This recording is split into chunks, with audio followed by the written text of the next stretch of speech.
Од блокирана општина до големо градилиште, Делчево во моментот реализира 14 капитални проекти, а само преку двата владини повика финансирани од унгарскиот кредит во општината се инвестираат околу 150 милиони денари. Меѓу позначајните проекти кои ќе го променат изгледот на градот се реконструкција на улица во населба Расадник, изградба на кеј на река Брегалница, како и асфалтирање и реконструкција на повеќе улици. Тоа што денеска имавме можност заедно со председателот на владата да го посетиме е реконструираната улица Индустријска, за чијашто реконструкција беше потрошено над 11 милиони денари. Паралелно на тоа претходно беше комплетно изградена водоводна, фекална и атмосферска канализација во висина од 10,5 милиони денари и секако улици во централното градско подрачје кои што дополнително ќе ја зголемат вредноста на самото земјиште во градот.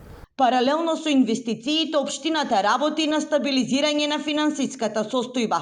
Долгот кој некогаш изнесувал 190 милиони денари, сега е намален на околу 35. Со поддршка од владата, локалната власт очекува годинава конечно да ја деблокира општинската сметка и целосно да ги надмине финансиските проблеми од минатото.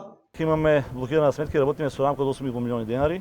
Тоа се премалку средства за амбициите кои што ги има актуелниот градоначалник и за самата визија која што има тимот кој што работи моментално во општина Делчево, така да моментално активно работиме на намирување на сите проблеми кои што се направени поради извршни решенија кон општина Делчево во минатото, но морам да признам, еве денеска и официјално можам да кажам дека долгот кој што изнесуваше над 180 милиони денари веќе е стасан до приближно 35 милиони денари и мислам дека со поддршка од премиерот и од владата многу наскоро ќе најдеме и конечно решение. Дополнителен импулс за развој на регионот ќе даде изградбата на експресниот пат Кочани-Виница-Делчево, за кој според најавите следната година ќе биде распишан тендер за избор на изведувач.